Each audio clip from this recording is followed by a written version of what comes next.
Beautiful, thank you.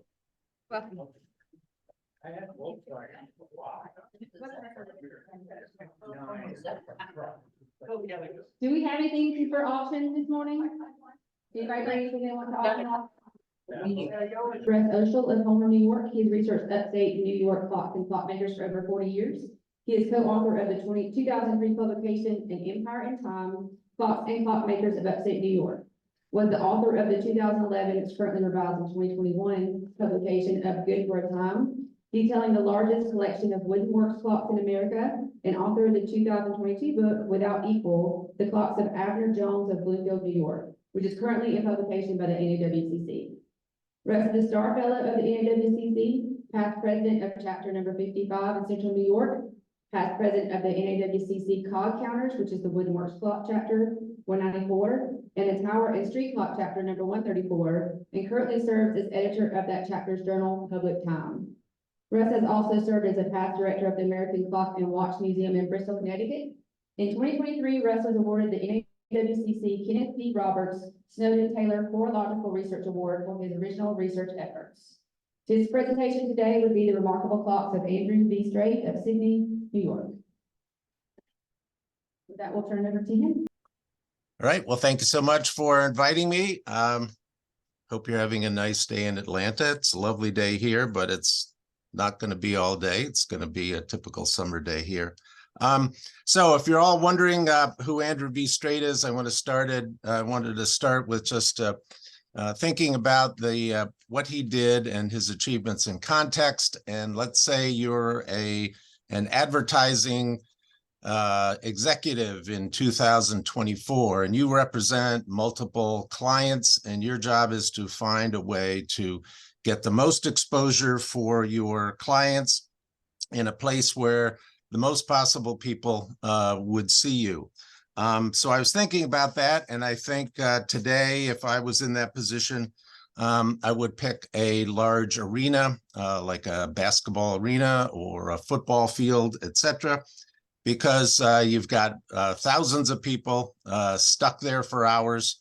And if you can do your job correctly, you can expose them to your clients' ads. So where would you put ads? If I were doing that in an arena, well, first of all, everybody has to look at the scoreboard 800 times during the game. So I would probably surround the scoreboard with ads on the top and the bottom and the sides. And of course, the other place their attention would be drawn to is the field itself.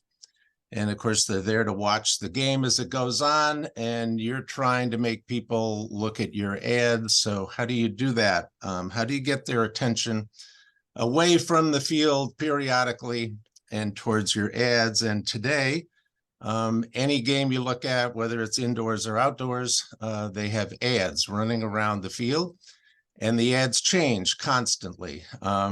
15 years ago, they had boxes with rollers and vinyl ads that would change every 30 seconds or so. Now it's all digital with LED ads that change constantly, so that even though you're there to watch the game, your attention is being pulled towards these ads. And I note this to simply state that we're here today talking about a guy that was really an advertising genius, Andrew V. Strait, who happened to also be an horologist.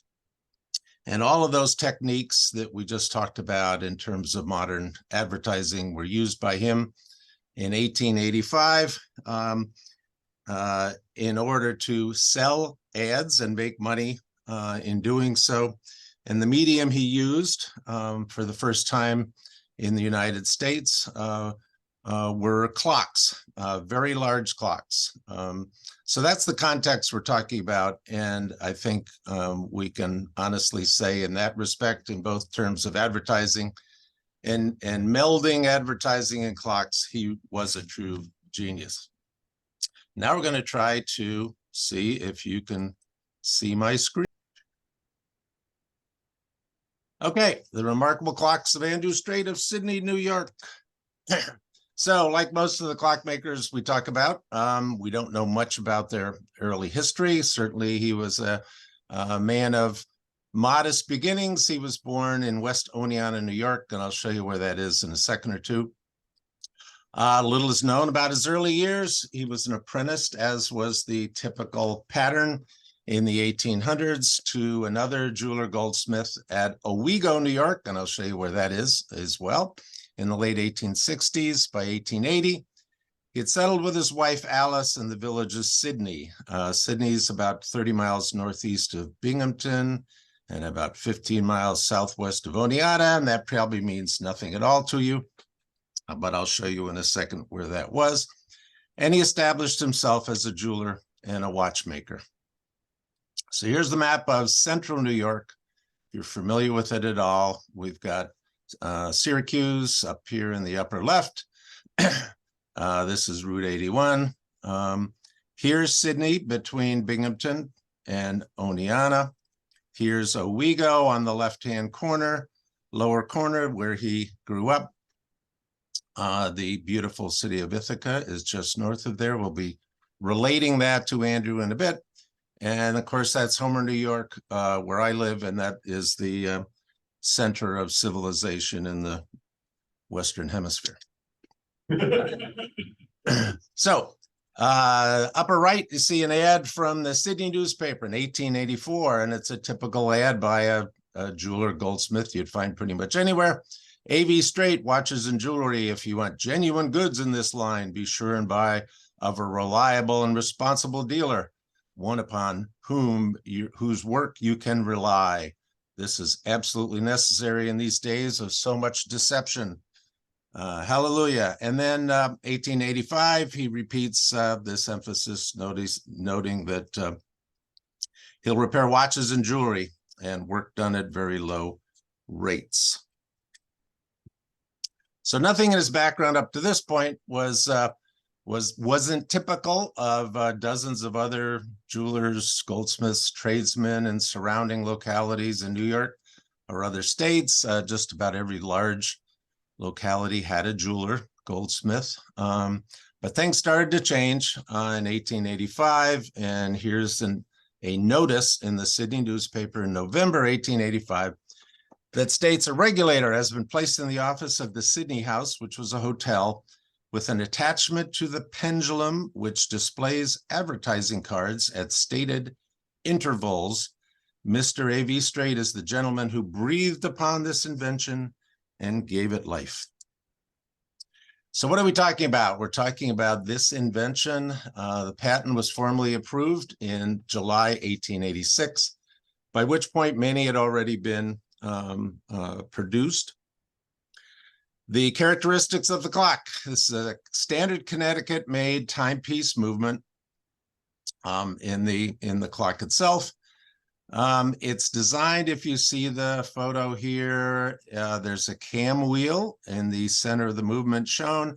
This is attached to the back of the minute arbor, and it's got little teeth on it. And then there's a little rod that sticks out that's attached to the back plate that goes up and down as it rides on that cam wheel. And when it falls off the tooth, it drops. And then it's attached to this little wire that comes all the way down to the bottom. So as this raises and lowers, it raises and lowers this yoke arrangement down here, and that stops and then releases cylinders on the bottom of the clock, and we'll see those in action in a little bit. There's a separate movement down here that provides power to those cylinders. Actually, it just powers the center one, and as that turns, the gears here mesh, so as the middle one turns, the side ones turn as well. A bit complicated, but they actually sometimes work. A very interesting business plan. And he followed this throughout his career. He found investors, so he thought it up. Then he found investors to front the money, pretty smart. He maintained the day-to-day management of his company and eventual companies and received a share of the profits. And he worked from home. So I said he's one of the first work from home jobs. His headquarters were at his home on Pleasant Street in Sydney.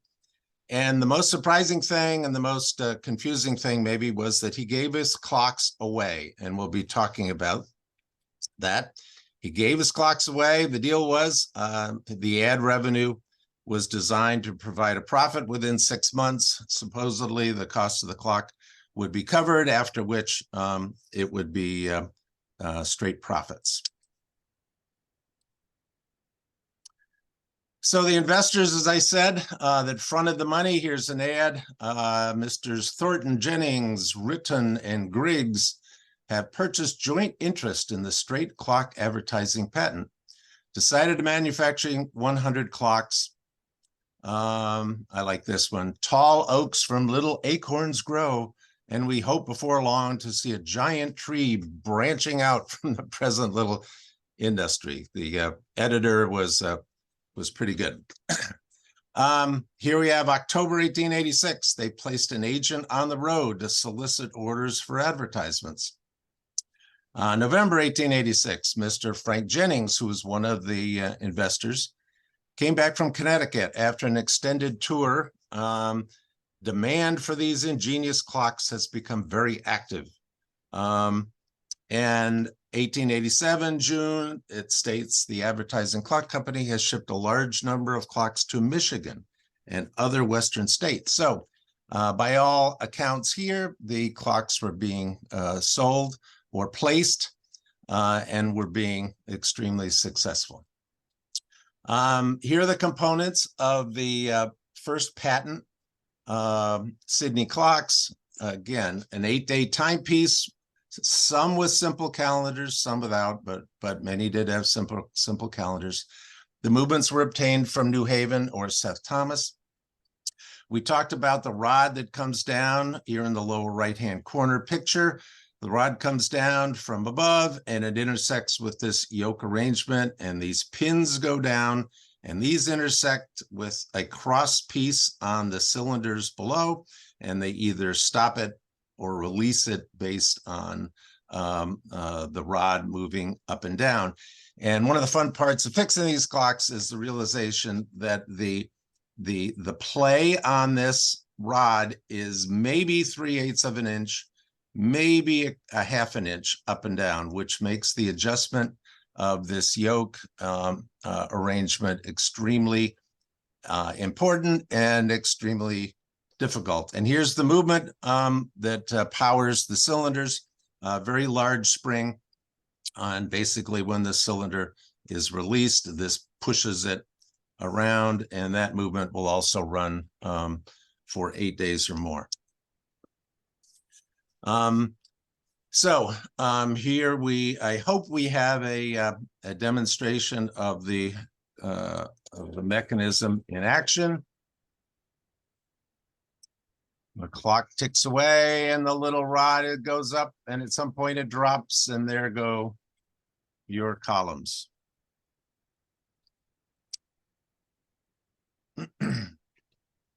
So the early clocks featured wonderful, huge, and again, these this particular clock without ads on the top and the bottom, which were sometimes added to some of the cases, is just short of 6 feet. So it's an extremely large wall clock. So you need a lot of room to stick it. You need a large wall to stick it on. The early cases featured cherry, chestnut, mahogany, and butternut woods. As noted, some of the production models included simple calendars. Here was Andrew Strait at play. He would find a high volume, high traffic location where the maximum number of people would see his clocks. We talked about where we would put a clock today. Where would you put a clock in 1885? You'd find a hotel. Or interestingly enough, it appears that probably the majority of these clocks were placed in post offices. And if you think about it, that's a place where people had to go at least a few times a week, if not every day. And they were standing in line, and what were they going to do but look at this clock in action? So that, really meets the criteria for a high volume place where people will see your clock. Notice on the middle of the dial, there's a name, of a jeweler. So he would go around and in that locality and find the local jeweler and say, hello, Mr. Burns, I'll put your name on the middle of my clock if you'll fix it whenever it breaks. So that was the deal, free advertising for the jeweler. They had this large tablet on the door. Typically, at least half of that was another ad painted on the back of the glass. On this one, it's purely an ad for Sidney. It's an earlier clock. Some of the ads cover the entire glass. And of course, down below on the cylinders, you had 4 ads per cylinder. So you had 12 ads revealed behind the glass, and those rotated every 5 minutes to keep the crowd enthralled. Most cases featured a decorative bracket base. Some had ad panels on the bottom. Here's some close-ups. The center tablet, this one reverse painted, purely an ad. Here's the dial with the jeweler name, and here's the lower panels. Notice on the early clocks, they have these rounded glass panels, and we'll talk more about the condition these clocks are in. But if you want anything to survive, if you're trying to restore one of these clocks, you want these circular glass panels to survive, because replacing those would be very difficult. This particular clock, you can see from these ads on the bottom, came out of a town or a city called Taconic, Pennsylvania, which is just south of Binghamton. And here's an ad at the bottom from the Wyoming Democrat in April 1887. A new advertising clock has been placed in the post office by the Sidney Clock Company. It contains 12 advertisements on 3 cylinders that move every 5 minutes, very accurate, displaying 3 new advertisements every 5 minutes. It is a unique and novel clock, and nearly every visitor at the post office stops to see the cylinders revolve. So we talked earlier about how do you get somebody to pay attention to your ads? You add motion to it, and that's what he was doing. Here's some other early examples of clocks. Some of the ads were placed on the upper cornice of the clock. You might as well, if you got a free space, you might as well fill it with yet another ad. The construction of these early cases were done by a guy named Charles Burr, who lived just north of Sydney in a little village called Rockdale, New York. Here's a very early clock. It has a nice center tablet. It's missing its original ad and bezel. And the lower, it has the cylinders, but no ads. This isn't atypical of how these are found over the years. So it's certainly something that could be restored, but you see what it's a bit of a formidable challenge. So in terms of his marketing, a good friend, Bob Kolbeck, who's a Sidney admirer and researcher, used some of the modern techniques on newspapers.com and searched for ads that included the name of Sidney advertising clocks. And he was the one that really looked into this in the first place. And I've done a little checking myself, but here's some of the ads you'd find from throughout the country. This one's from Wichita, Kansas on the far left. Sidney Advertising Clock Company placed one of their clocks in the Board of Trade room of this city. It's an 8-day clock. Up on the upper part, there's an ad in the St. Paul, Minnesota paper from 1889. Good men are wanted to solicit advertising in Wisconsin, Minnesota, and other Western states by the Sidney Advertising Clock Company. So they've got people tromping all over the countryside. In the center upper part, the large clock of the Sidney Advertising Clock Company, hung in the post office, and this is Watertown, Wisconsin, is attracting general attention at all times of the day. Many people may be seen standing around watching the time roll by when the bell rings and the cylinders revolve. This is perfect. This is exactly what Andrew Strait intended his clocks to do. And over here on the right, from Morris, Minnesota, the Metropolitan Hotel now has a very fine clock of the Sidney Clock Company of Chicago. That's where their sale office was for the Midwest. It has a beautiful antique oak case, minute hand, et cetera, et cetera, et cetera.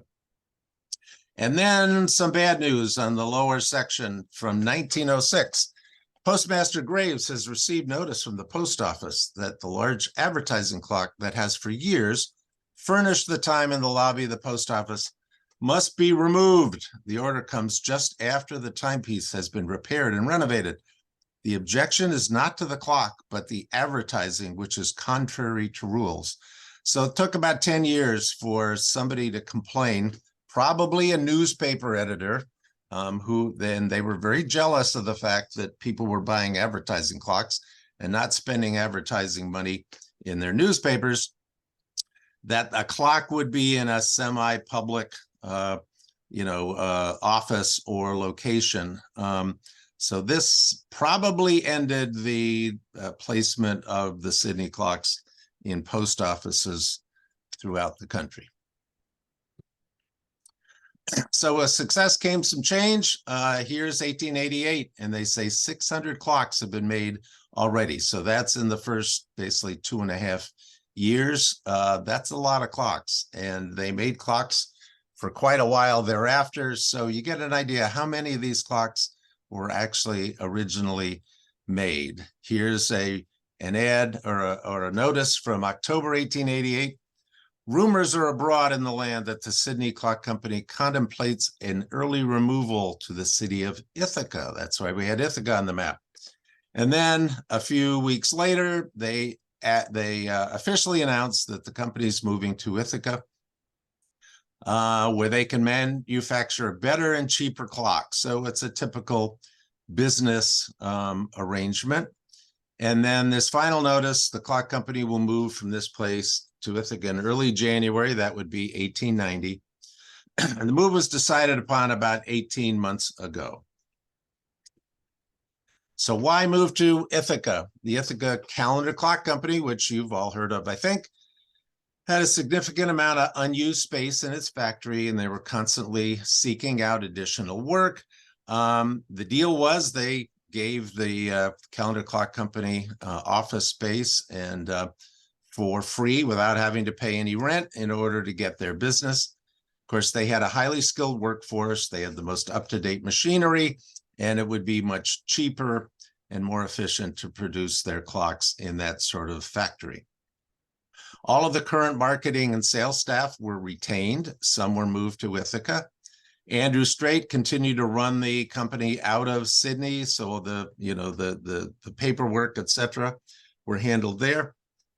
And really, maybe most importantly, they continued to employ a company called Weir Brothers, who made up all the ads and all the tablets and so on, and were so expertly and beautifully done. And really, it's the ads that that make the money, and their artists were absolutely wonderful, and we'll see lots of examples of the Weir Brother ads. So there was a few case modifications that accompanied the move to Ithaca. In July 1888, Strait received a patent for a revision to the mechanism that turned the drums, that yoke arrangement. We'll see that in a second. Around the time of that modification, the base of the clock was changed. It might have been when the production moved to Ithaca. It might have been a little before. But in any case, virtually all of the Ithaca-made cases have this lower door. Again, they got rid of the round circular glass. This is just a straight panel. And in between each of the cylinders, they have this little panel that says cards change every 5 minutes. Clearly, this was a simpler design, easier to make. And all of the Ithaca-made cases have that door on them. The patent changes included the improvements to the lifting pieces that control the cylinders and made the operation much more consistent and balanced. The real drawback of the early yoke arrangement, if you look in the upper left there, is that the whole setup was pinned to the case by one little screw. And this mechanism going up and forth, back and forth, hundreds of times a day. If that screw loosened, it would throw off the entire mechanism. And once the hole's worn out, you can't regulate the clock. So on the lower right, this arrangement has a metal bracket, and there's an arbor, just a pin arbor that goes through, that the yoke goes up and down on. It's much more solid, much more stable, and much easier to adjust. So it was a much better arrangement. And notice the little arm over here that hits the bell. When the rod drops, the bell, the hammer hits the bell. So every 5 minutes you get the nice little ding. With the change to Ithaca, the labels changed as well. The wording pretty much was the same. Here's an early label on the lower left, Sidney Advertising Clock Company, Sidney. The Ithaca ad, as you can see in the lower right, says Sidney Advertising Clock Company, Chicago, Illinois. That was their marketing office for the Midwest, and Ithaca, New York, where the cases were made. Characteristics of the Ithaca cases, and this is a wonderful, nearly completely original case that has all of the Ithaca characteristics. First of all, the main box with the ornamentation and the brackets and so on are consistent throughout the Ithaca era. So they didn't, once they came up with this case design, they kept it. Although it could be modified, of course, with different tops and lower bracket arrangements. On this clock, there are ads on both the top and bottom. The woods changed, and they really reflect the type of woods that were found in the Ithaca calendar clocks, predominantly oak and ash wood cases. With the addition of these ad panels, by the way, some of these clocks are almost 8 feet in height. This clock came out of beautiful Schenevus, New York, which is just north of Oneonta, and it's still there, but the clock hasn't been there in a long time. This clock's been in several collections that I'm aware of, and it's really one of the more famous of the clocks because of the ads being in such wonderful condition. Here's the close-up of the cigar, West End Little Giant cigars. On the top panel, some of the original ads on the cylinders from the Schenevus Bank, Monument Company, and another cigar maker. And here's the wonderful tablet on the right for the Horace Chester's Insurance Agency, and then the Schenevus Pharmacy. The ad on the bottom for Omega watches is not original, but it looks appropriate.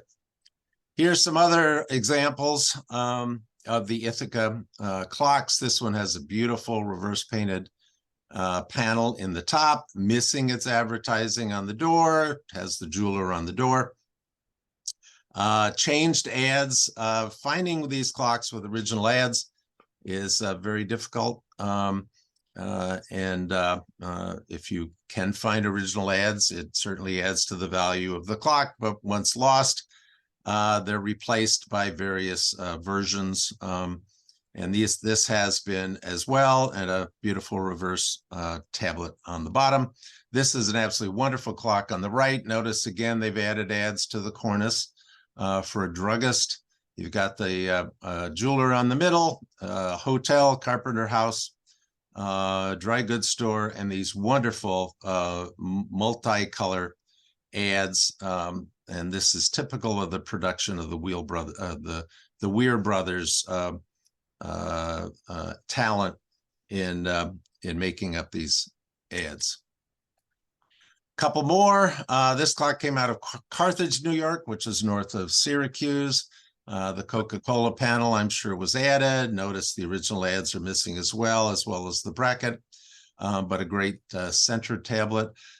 And this one came out of the Mohawk Mountain House, which is still a resort hotel in the Catskill Mountains. Again, the original ads are missing, but a very nice oak case. Couple more. This is O.H. Sleeper, who was a jeweler. I believe it's in Portsmouth, New Hampshire, but in any case in New England. He continues ads on the panel door, and again, replaced ads. These ads with these humorous panels fit right into the Sidney clocks and were available at the turn of the century.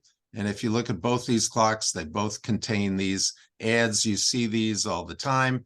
They're, I guess, an adequate replacement if you can't find any original ads because they're sort of funny and they fit, but unfortunately they're not original. Otherwise, the clock on the right is a beautiful case, wonderful upper square glass panel, reverse glass panel, wonderful door, Merchants Bank, money to loan, etc. And that one came out of Sleepy Eye, Minnesota.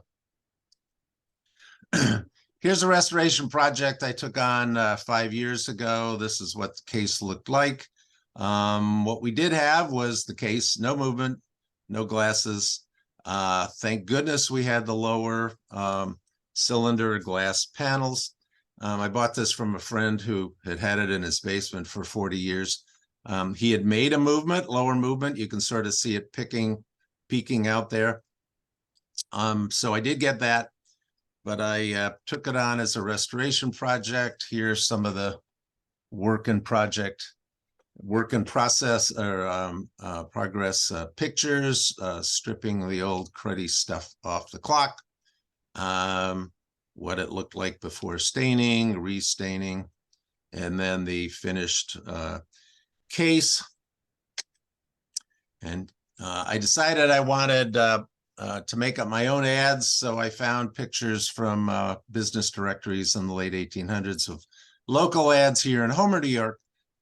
So here's some of the ones that I did up, and it would be nice if there were fewer ads you have to do, but I needed 12 ads. So away I went. So wagon companies, hotels, nice corset company, local jeweler, hardware stores, opticians, etc. And here's the finished product. I had an ad for the local opera house put on the glass. Found a local jeweler to put on the dial, and of course the lower ads. So even as his original clocks were being successful, he came up with a new design. So the patent was issued in February 1889. So, you know, the production for the original first patent clocks are going great guns. They're selling them all, or they're placing them all over the place. Remember, they didn't sell the clocks. They just sold the ads. The new model, while combining a large case clock, so the scale of these clocks is pretty much the same. The whole design was radically different in that the original clock had the ad cylinders horizontally placed at the bottom of the case. This design has ad cylinders placed vertically in the case in rotating triangular shaped drums. There's 3 ads per face, meaning 9 ads per drum. So that's 18 ads, which is why one reason he may have invented this was so he could sell more ads. Until recently, maybe 10 years ago, nobody was paying any attention to this patent because no one had seen any clocks like this produced, but that's changed as we found a few. This gave us a clue in the Sidney records that are still in the Sidney Library in New York. On one of the envelopes was this picture. It's a rectangular shaped case. Doesn't look like that patent model very much, except for the basic design with the dial and then these vertical columns, triangular columns with ads on them. The fact that the picture existed and appeared absolutely to be an original clock gave us the clue that, hey, they must have made a few. And it looks like, if you can barely read these ads, it looks like this clock may have come out of Oxford, New York, which is maybe 50 miles north of Sydney.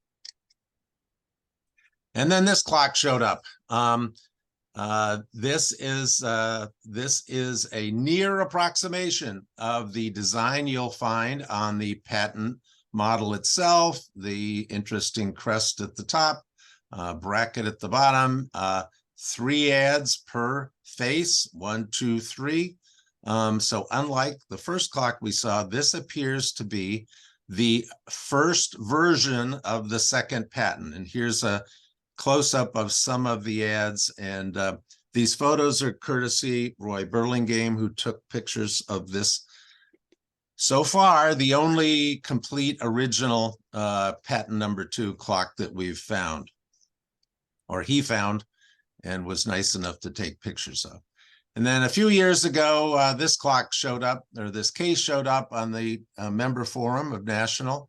And the owner wanted to know, was it a jeweler's regulator, some sort of cabinet? And so I responded and said, nope, that's the second patent model, first case style of a Sidney. Unfortunately, it's missing all of its parts, but just to find that was spectacular. And this was found not too far away from Sidney, New York, in Oneonta, New York. So some foolish person took this on as a project. I found a movement and a dial, and you can see those in the case itself, and then commenced to try to restore the case. Full of crud and dirt. Here it is stripped. The process of stripping it, staining, refinishing. I had to make a new, or I didn't make it, but I had to find somebody talented to make a new crest and bracket. And these were expertly done by Joel Warren, who's a wonderful restorer. And the design might look a little funky, but that's exactly what the photos reflected. So we copied that. And here's my attempt. I did find a movement, by the way, and modified it to fit this case. And here are the ad columns that I've constructed that miraculously work. Now all I have to do is find 18 ads to fill them. Here's a close-up of a real clock, really the only one we found, complete clock of the second case version of the second patent. And it looks just like that original picture, but it lacks the ad board on the top and bottom. This one never had it. But this clock came out of St. Johnsville and Fort Plain, New York, which is on the Mohawk River between Albany and Syracuse. And again, this is the only one we found after years and years of looking. Notice, as we said earlier, that this only has 2 ads per cylinder front. Why produce a second patent model? Originally, as we said, it had the potential for 18 ads, not 12.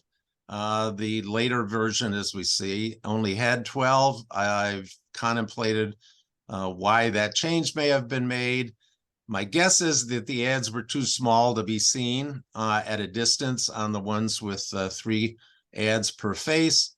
Maybe customers complained. I don't know. And when were these clocks made? Despite the fact that they were patented in 1889, it doesn't appear that they were made until maybe 1905 or so. And maybe it's because the other ones were simply so popular. There was some decision not to produce them. In the paperwork from the company, it appears that when the new model was introduced, they changed on their ads the name to Sidney's Automatic Advertising Clock Company. Second patent model characteristics. Here are the big movements. These aren't 8-day movements anymore. They're 15-day double wind Seth Thomas movements. Like the earlier clocks, the minute arbor has a gear attached to it. Here's that wheel. It intersects with the pinion on this horizontal bar that goes across, and then it's got pinwheels on either end. Those intersect with pinwheels at the top of the columns that go down through the case and have the ad columns on them. So on these clocks, they don't wait every 5 minutes for the ads to turn. They turn constantly. So they're constantly in motion, which was an automation unlike any other clocks in that period. And again, he did the same thing with the center dials on the lower right there. He found a local jeweler to keep the clock running if it needed any help. All right, if we can get this to work, you'll see the Sidney patent model number 2 in operation. These things don't turn quickly. They turn very slowly. But they are really interesting to watch, and you can see how this would have attracted the attention of people, and really remarkable design.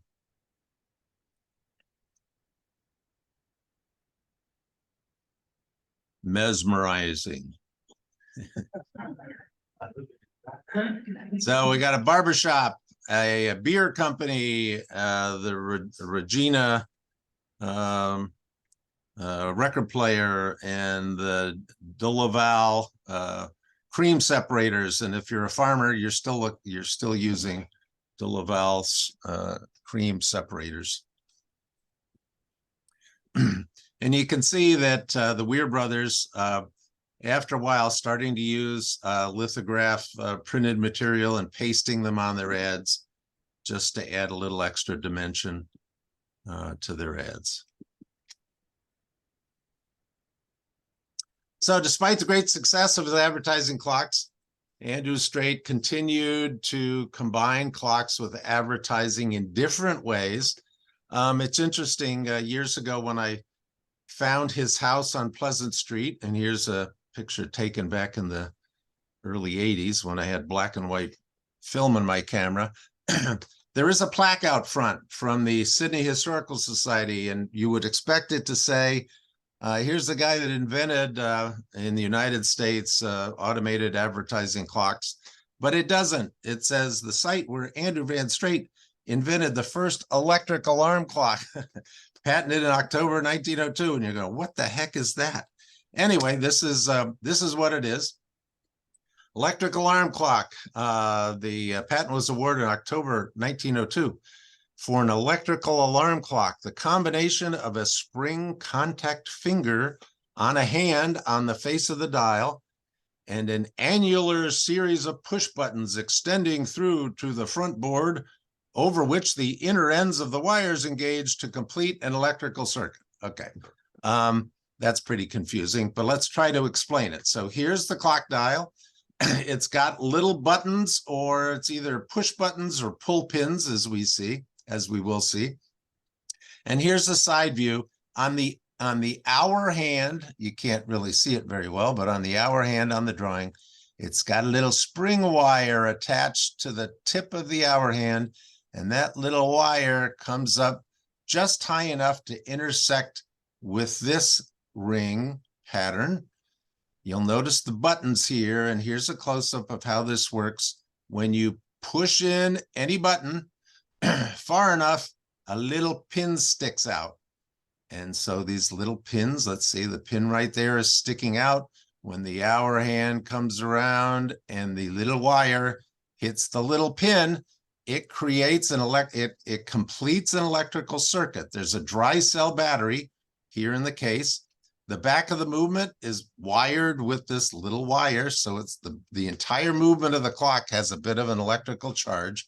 And when the circuit is completed, a bell goes off on this version, or on some other versions, a little light goes off. So this was an electric alarm clock or reminder clock. Here's an example of what appears to be an early maybe a model to attract investors. And here's the dial. You can't really see the spring wire. Here are pull pins, not push pins, but when you pull these little loops out, the pin emerges from the hole. This is the only clock we found with this name, Merwin Electric Reminder Company, on it. Again, it might have been a pre-production model. Here's the back of the movement. Can't really see it, but there's a little wire that comes and wraps itself around the frame of the back of the movement. Here's the little wire in the lower right that sticks up from the hand and intersects the pin. And this allowed you to set a reminder at any 15-minute interval over 12 hours. And how would these be used? Well, probably the main way they were used was in what they called hotel desks or hotel clocks. Notice this ad, and it says at the bottom, the Norwich Clock Company. What is that about? You probably didn't notice, but on the patent papers itself, Strait named right on the patent that he was assigning the patent to a doctor named Nehemiah Brown from Norwich, New York. This was his primary investor in these clocks, so he put Norwich Clock Company on a few of them. But the clocks were produced mainly at Sydney and at nearby Bainbridge, New York. They were marketed to hotels and hospitals in order to provide clocks that remind the staff or the nurses when to, say, wake somebody up at the hotel, or when to give someone medicine in a hospital. Here's an example of one of these hotel desks. Notice in the middle, you've got the clock dial and all the little push pins all around. And in addition, you have all the key panels and stuff. But hey, guess what? We've surrounded this giant wall panel with surprise, surprise ads made by the Weir brothers. So again, it's advertising in clocks. And here's a promotional letter that they handed out to hotel owners. And it states, we manufacture reminder and call clocks and hotel desks, any size to order. The machine contains key and call boards, checks, hooks, bells, batteries, etc. in carved oak cases. We will instruct you how to get either clock or desk or both free. As we said, he's still giving these units away, just like he did his advertising clocks. He says a hotel with one of these is a guarantee to a guest that they will not get left by a sleepy porter. So they would keep track with the little card file, and then they would set the clock with a 12-hour lead time. And the person at the desk, the bell would go off, and they would go to the card catalog and say, okay, it's 7 a.m. Let me look through. Here are 4 people that want to get woken up. It'd hand the cards to the porters and send people out to wake them up. Here's some other examples from the Sydney files of their hotel desks. Notice the one on the left doesn't have the reminder feature on it, but it has lots of ads. And the one on the right doesn't have ads, but it's got the reminder feature. Notice the great big bell in the upper part. So they apparently made these well into the 19-teens. They were apparently made in quantity, but I've never seen a real one. Probably with the advent of wired electricity, they were obsolete. Obviously, they're very large. When the hotel gets sold or renovated, out goes the old and in comes the new. But the guess would be they were in many, many hotels throughout the country. Here's some standalone examples of the reminders, and I think these are the ones probably used in hospitals. They're about 10 inches square. This has a cherry case. This has an oak case. This has pull pins. This has the push buttons. This has a New Haven movement. This one has a Seth Thomas movement, but it's the same basic idea. Again, the dry cell batteries were inside the cases and were accessed by opening the front panel. And the legacy lives on. I found 3 or 4 examples of what appear to be the Andrew V. Strait design for these reminder clocks in later versions, electrified versions. This is a General Electric from the 1920s or 30s and has every single feature of the 1902 patent by Strait, but it's got an electric cord on the bottom. Notice the little light that goes off to remind you to wake you up or to do whatever you were supposed to do. I don't know if Strait was getting any royalties at this point, probably not, but his design lived on. It's not known how long the reminder clocks were produced, but the advertising clocks clearly weren't produced after about 1915 because the Ithaca Calendar Clock Company was in dire straits by that point and were sold off at auction, I believe, in 1917. Andrew V. Strait lived until July 1933, died, of course, at his home on Pleasant Street in Sydney. On his death certificate, he was simply listed as a clockmaker. He was survived by his wife and son. The Sydney advertising clocks, a fair number of these have survived. The ones that are in perfect condition are few and far between. Because they have sort of a cross interest between people who like clocks and people who like advertising.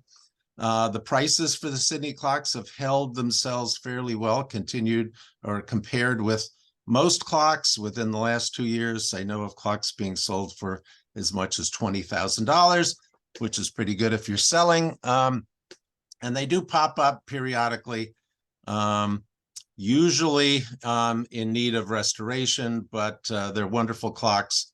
And if they can be restored, they certainly should.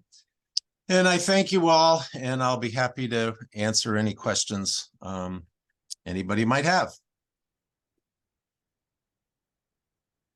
Anybody have any questions? If you have a question, please come up to the microphone so we can hear you clearly. That would really help us out a lot. That's pretty interesting. I do have a question. So first of all, thank you very much. Fascinating presentation and actually very timely. I just saw one of the Sydney advertising clocks for sale on one of the marketplace groups that I'm part of. Just saw this week. But you said that the clocks were placed for free with the advertising revenue being the income, and that a local jeweler was sourced to maintain the mechanism of the clock. But I imagine that the advertisement was probably sold for a specified period of time, maybe a matter of months or weeks or something like that, which meant that those panels needed to be, replaced somewhat frequently. So who was responsible for replacing those? And do you have an idea of how frequently were they replaced? That's a great question. I don't know what's on the screen at the moment, whether it's me or. It's for your presentation. Yeah. All right, let's see. Well, you'd probably rather look at that than me anyway. There was an early newspaper ad that said that at the start, the intention was to actually sell ads in perpetuity, which of course makes no sense if you're going to try to make profits on the clocks. They had a very robust merchandising effort, especially in the Midwest and West. I found clocks as far as North Dakota. Sydney clocks. Interestingly enough,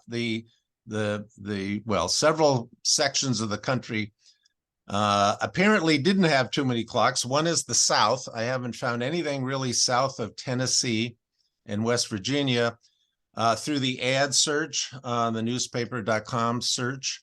And of course, the Southwest really wasn't well developed at that point. But the sales office out of Chicago ran a very prominent operation, and they apparently had salesmen all over the place. So those would have been the people who would have been tracking the people buying ads and how long they lasted. So the longevity of the company from say 85, 95 was about 25 years, after which the whole operation, merchandising operation, would have wound down, and these clocks would have just been sitting there, and the ads would have become more obsolete. And that's probably the point at which the clocks started to disappear. As the companies went out of business, nobody was interested in seeing ads for them, and they were huge clocks and got in the way at some point. So yes, it appears to make perfect sense that the ads were subscribed for a certain period of time, but they're unfortunately going through the records in the Sydney archives. There's nothing that jumps out. There's no paperwork that, copies of agreements that say, you subscribed your ad for 5 years or 2 years at such and such cost. We just haven't We just haven't found that yet. Anybody else have any other questions? Good morning again, and that was a great presentation, thank you. I was curious when, Strait went to Ithaca, and Ithaca was doing their business, and then it changed to Seth Thomas movement. Did Ithaca make Seth Thomas movements?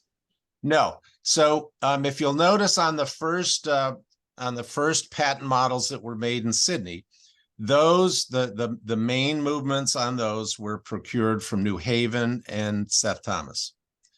When they and so those movement sources continued with the first patent model when they went to Ithaca.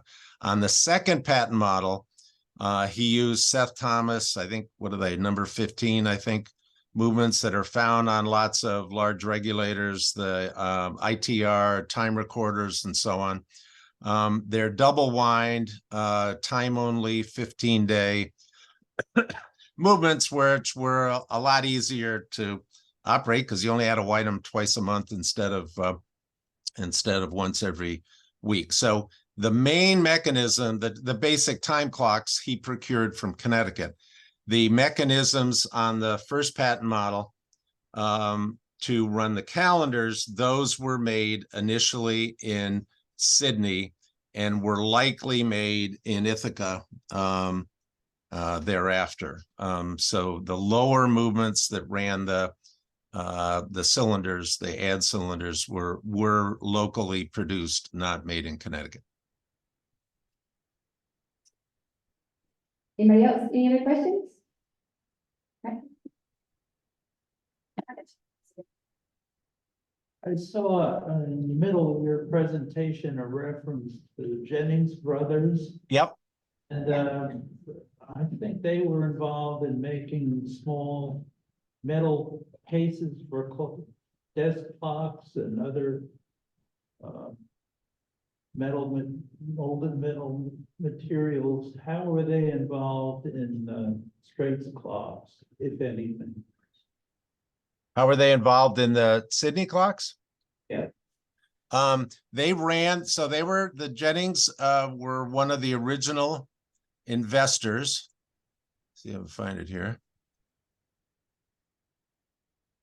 So the Jennings were one of the original investors in the company, providing capital for Strait to make his clocks, and then they took a major portion of the operation and would have taken a major portion of the profits thereby by running the Chicago distribution office for the Sydney Clock Company. So the Jennings were Jennings brothers, they said in later ads and later correspondence, ran the Chicago office. So they were the ones responsible for hiring the salesmen that were running around the countryside, setting up clocks and selling ads and so on and so forth. So they were a major player in the success of the company, and I'm sure they profited thereby.